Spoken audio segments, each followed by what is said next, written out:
Hello, I'm Bob Bruininks, President of the University of Minnesota. It's my pleasure to present to you the 2008 capital request for the university. One of the great rewards of this job is the opportunity to travel throughout the state and talk to Minnesotans about their aspirations for the future. I am always amazed and gratified at the passion with which they discuss their university. This feeling is nothing new.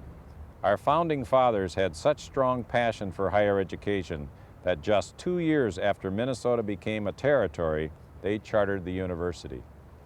Every 2 years, the university makes a request to the state for assistance in meeting our long-term capital needs.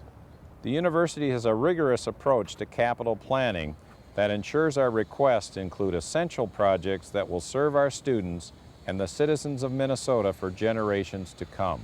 The university is unique in that we have 3 very distinct and equally important missions: research and discovery, teaching and learning, and outreach and public engagement. As we organized this year's request, we measured each project against our mission and our priorities to ensure we build a university that will serve Minnesota for the next century. As stewards of this great state, you are given a special responsibility to ensure the excellence of the University of Minnesota, today and for generations to come.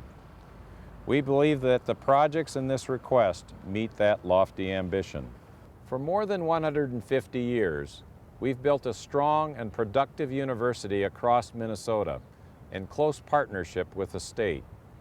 This request will build upon past investments and historic strengths while addressing emerging weaknesses in our buildings and infrastructure.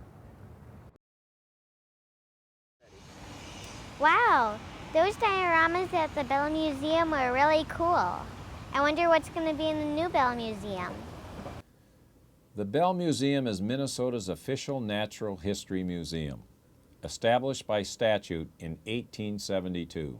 The BellMuseum collects, preserves, and displays our state's animal and plant life for research, teaching, and public enjoyment. It is one of the country's premier research-based science museums. In fact, the Bell's scientific collections were instrumental in saving the peregrine falcon. The Bell is truly a living research museum that serves our community in a very unique way, making the university's work in the biological, environmental, social, and physical sciences come alive for literally thousands of visitors of all ages each year. I'll let our museum director tell you more. Hi, I'm Scott Lanyon, Director of the Bell Museum of Natural History. The university is in the final stages of preparing plans for a new museum facility on the St. Paul campus.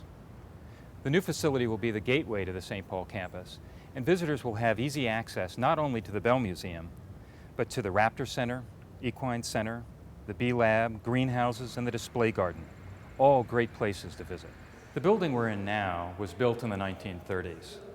At that time, natural history museums were focused on preserving the past, and the Bell Museum does that as well with its world-famous habitat dioramas.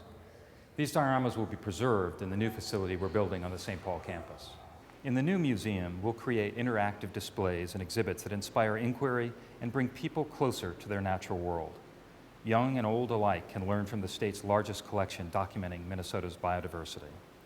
The new Bell Museum will be an exciting place to visit. We'll include indoor and outdoor exhibit space, gallery space for traveling exhibits and dioramas, an auditorium, and classroom and community space. The 12-acre site will be landscaped to represent Minnesota's 3 ecosystems: prairie, northwoods coniferous forest, and maple basswood deciduous forest, and will contain interactive exhibits.